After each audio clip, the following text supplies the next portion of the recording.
All right, welcome back, guys. It's Bradu. We're playing Shadowdark, and I usually say Terra Invictus because that is our campaign.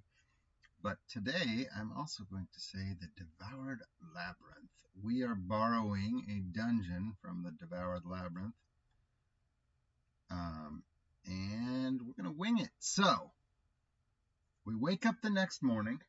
Our crew is, we're all geared up. We got all the stuff we need. We got full arrows. We got our lantern. He has the lantern in the middle here. And we're going into this dungeon. And we're really after treasure, but we're helping out the monks to, clear a safe space beneath their abbey. And I think that's it. There's another piece of it, but I don't think we know anything about that yet. So anyway, here we go. We light the torch. I'll set a timer for that. It'll probably come into play. I'm going to do I think I decided I'm going to do a shorter timer. Just because the videos are only so long, right? So, start our timer. That's going. And okay, so this is pretty simplified, but I think everything's laid out for me, so I'm just going to do my best and see. I haven't pre-read other than like 2 sentences. Okay, so let me show you this, first of all. Hope it doesn't screw up my video. So this is what I have for a map. I folded it so I'm hiding it kind of from myself. But we come in here, lots of stairs. We light a torch. We land here, and we're about to go through these double doors. So our doors here. Not everything is perfect with these tiles are awesome. I've been wanting to use them. They're like ceramic tiles. Some of them are really heavy. I don't seem to have any too thick. They're all 3x3s or individual ones or bigger. So I'm not sure why that is, but I picked them up like just buying like a collection of minis, and it had this giant case of these that are awesome. So figured I'd give them a whirl, give it a try, and let's see how it goes.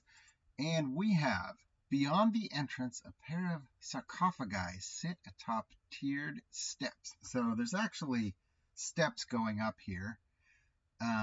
Footprints in the dust. So we're going to come up to the sarcophagi. I think Thane would be at the ready for sure. I think Nura would have gathered whatever she could for herbalism. I'm not going to roll any of that stuff yet. Is there anything Thane would actually do ahead of time? I was just having this conversation on the Shadowdark group. I guess not. Though we did bring some garlic, right? We talked about that. So I'm just going to say each person has maybe a garlic necklace. I don't know. Is that too weird? Just in case. All right. So we're going to be stinking up the joint if that's true. So this says, if disturbed, 2 ghasts rise and attack. Well, I think that's the only choice. We're definitely going to look in the sarcophagi, so we're going to have a fight. I have not looked ahead to see even what ghasts are.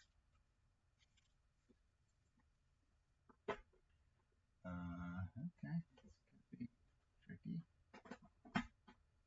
All right, so here we go.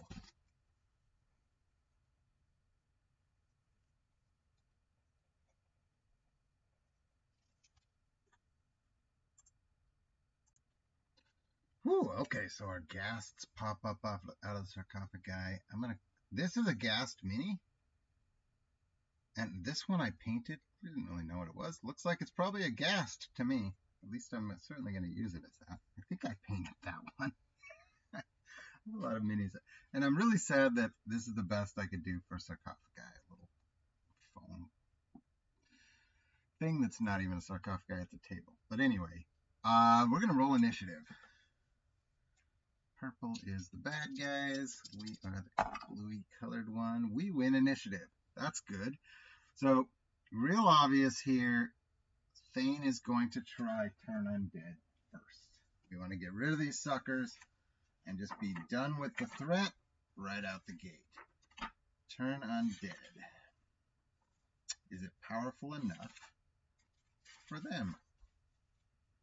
You rebuke undead creatures within near. Make a charisma check versus your spellcasting check.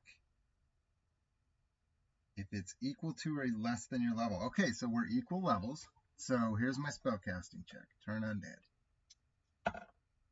14. That's good.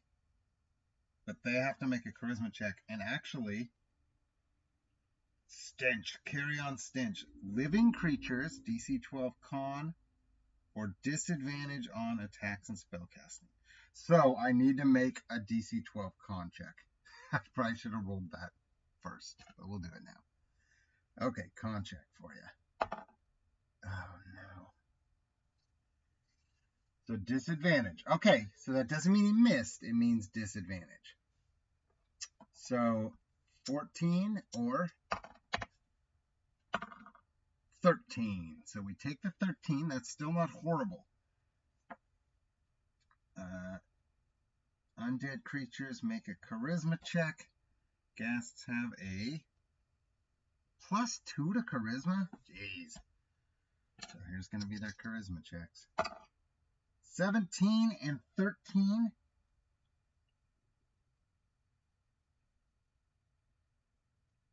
If it fails by 10, if it fails by 10 and is equal, neither one failed by that much, it is destroyed. Otherwise, on a fail, it flees. So one of them didn't fail and one of them did, because my spellcasting check is higher than their +2. He's got a +4 to his spellcasting. So one of them is going to turn and flee, and one of them is going to stay and fight. That's fine with me.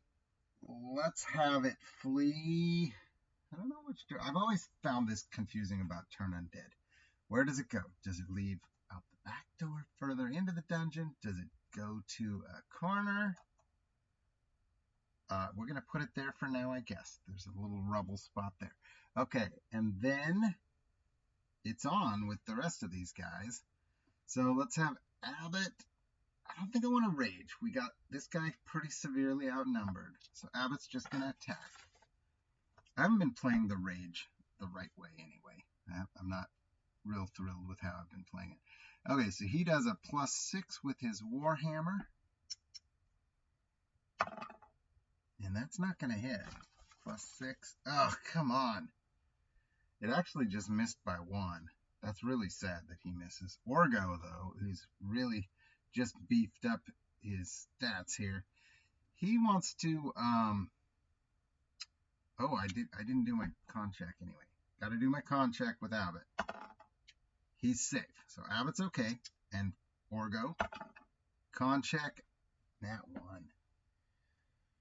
Do I even get disadvantage? I think maybe Orgo just starts puking. This first round, he just pukes and he loses his turn. He doesn't even get disadvantage on the first round. He just, oh my god, this is too much. That means only Nura has a chance here. Nura's definitely going to shoot her bow. Can she make the con check? Yes. So she's good on the con check. Hit with your bow. Her bow is awesome now. 20! Nat 20, baby. Okay, so she gets 2d8 plus 4, right? Sweet.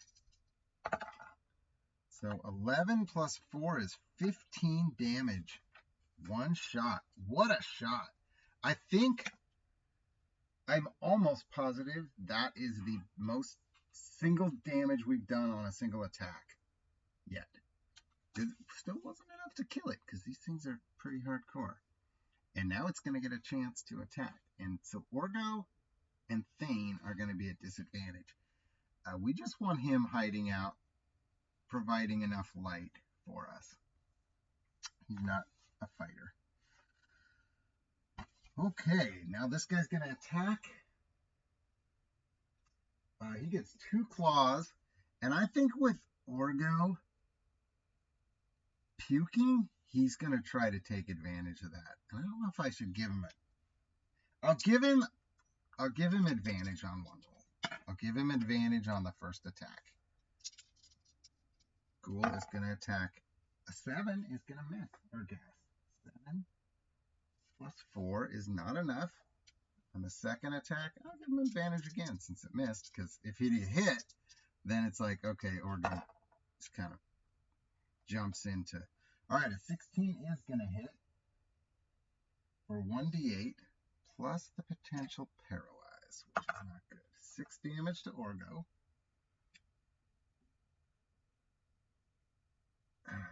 The paralyze is bad news, though. But he doesn't get disadvantage on the paralyze check. DC 12 con or paralyze. This one's important, Orgo. Oh boy. Do I luck token it already? I don't want him paralyzed. Up to 4 rounds? Jeez.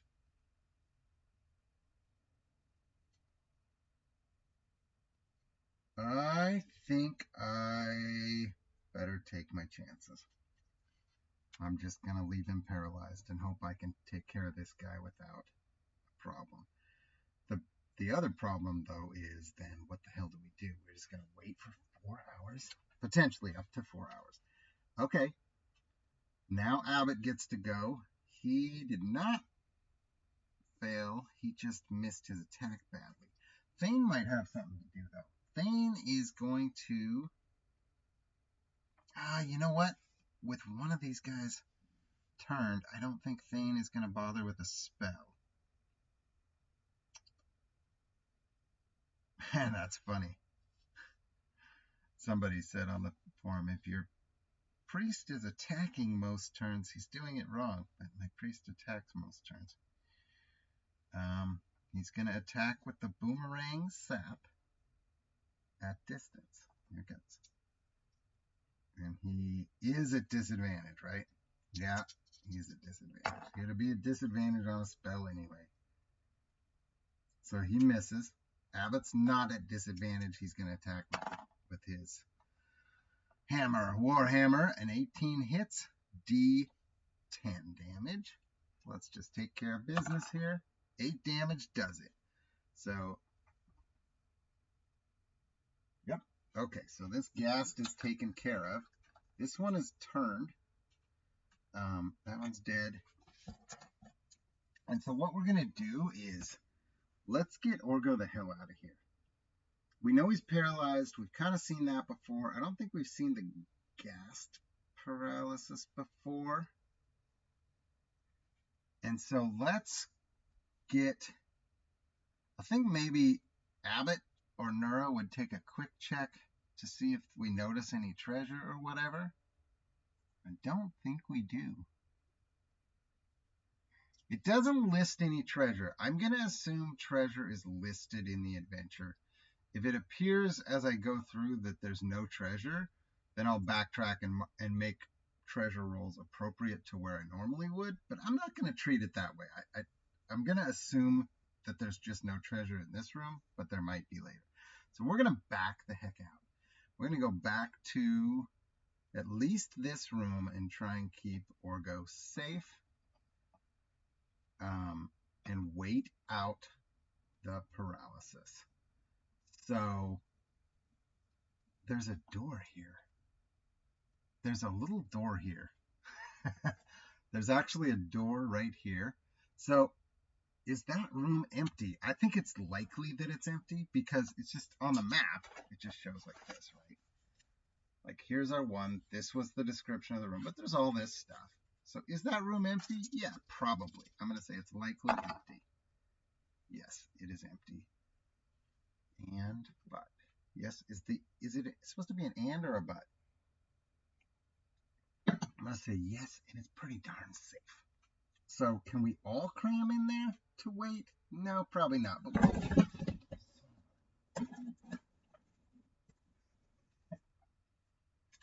But we'll put Orgo in there so that he's safe. And yeah, we'll put Orgo in there until he's safe. I am going to do this. We're going to roll a d4. That's how many hours he's... 2 hours. He's paralyzed for 2 hours. That means we are going to make 2 checks. We're way back at the entrance, so it's less likely. But we'll make 2 checks. On a 1, there's some sort of random encounter. Nope. So we make it through. God, why isn't this? Focus. I think what happens, because this guy turned, I think he comes back and goes right back into his sleepy place. And now, when we come back through, Orgo's okay now. I'm not going to try to heal him yet because he's okay. When we come back through, we're not going to disturb this because we already checked. There was no treasure. We're going to keep going right through here. So let's take a look at what the next thing says. Oh, okay. So it says, we need to do a search. So we're not going to disturb that sarcophagi. We'll be real careful about that because when we opened it, he popped out.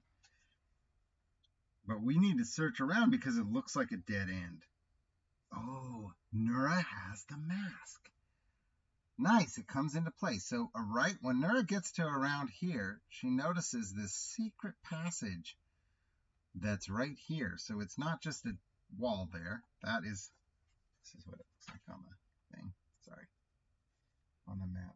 Little dot, dot, dot means there's our secret passage. So, secret pass. When activated, 2 thick stone doors sink. I'm reading this as I read it for the first time myself. Into the earth below with a rumble. Several alcoves with stone buyers reveal themselves in the passages to the east and west. Oh, so this is hallways.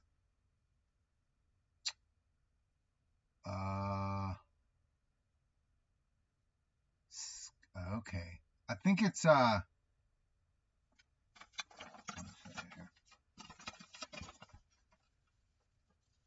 don't look at all this stuff. It's these. I get it. It's these things right here. As you're going through a hallway, those are the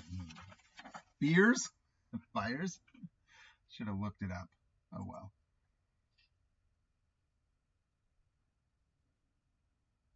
Okay, so as we're walking through this hallway,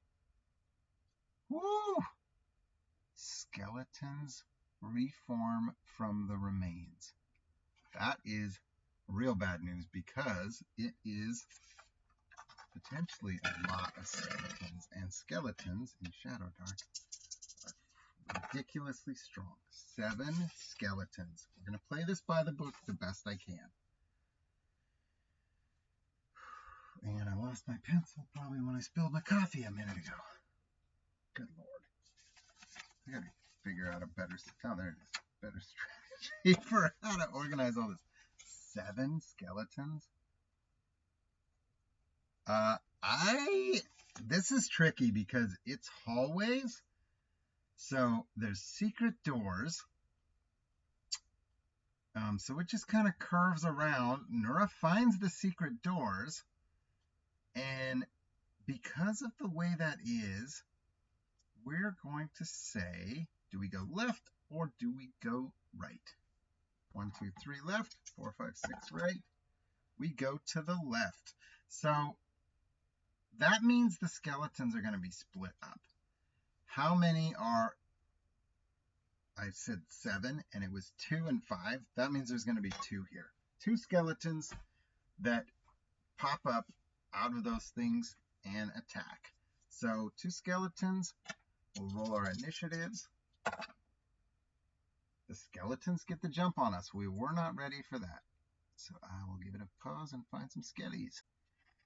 Alrighty, so the skeletons won initiative. So we come through this secret door. This is a hallway. These are the spots where the skeletons could be. I'm just going to roll 2d4 to determine which of these 4 alcoves the skeletons kind of pop out of. 1, 3, and 4. Ooh, okay. That's not great because our fighters are up front. Here we go. So we're walking down this hallway. Haven't made it to this corner. There's a door up here, but we don't know that yet. And all of a sudden, we hear the rattling of bones. This guy's missing an arm. I love it. We hear this arm fall off. Clang! As the axe hits the ground. And he attacks Thane. Skeleton attacks Thane straight out of the gate. They didn't necessarily surprise us, but they definitely got the first attack. 9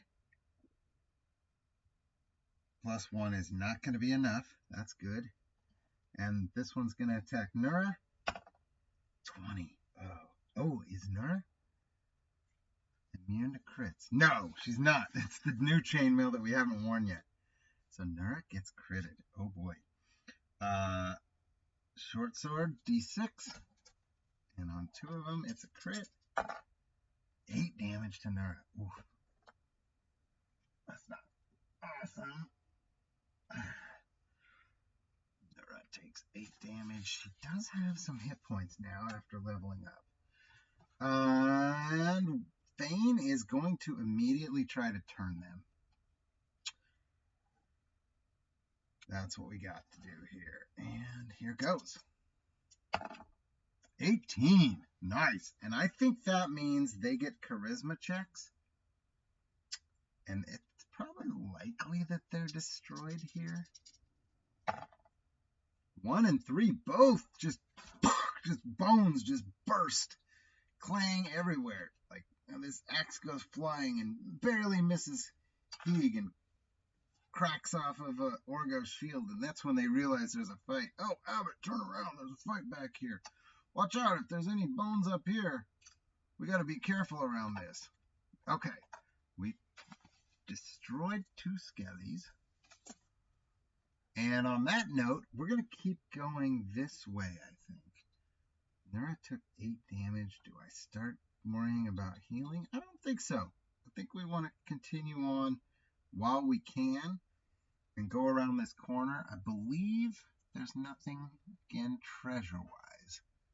So this is going to be, boy, as we go into this room, it's a smallish room. We're going to call it one of these squares. I'm going to listen and see if we hear anything, and I don't know yet because I don't know what's in here.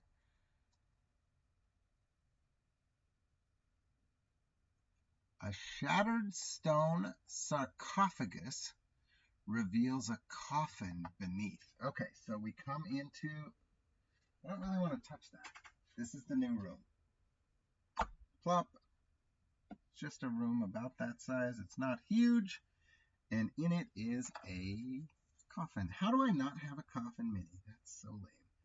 So we're going to, I need to make it a little bit so we can at least get into this room.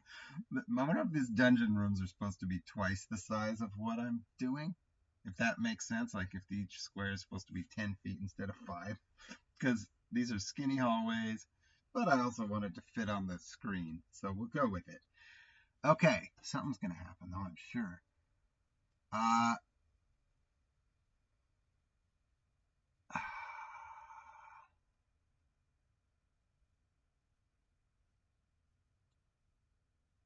Oh, okay.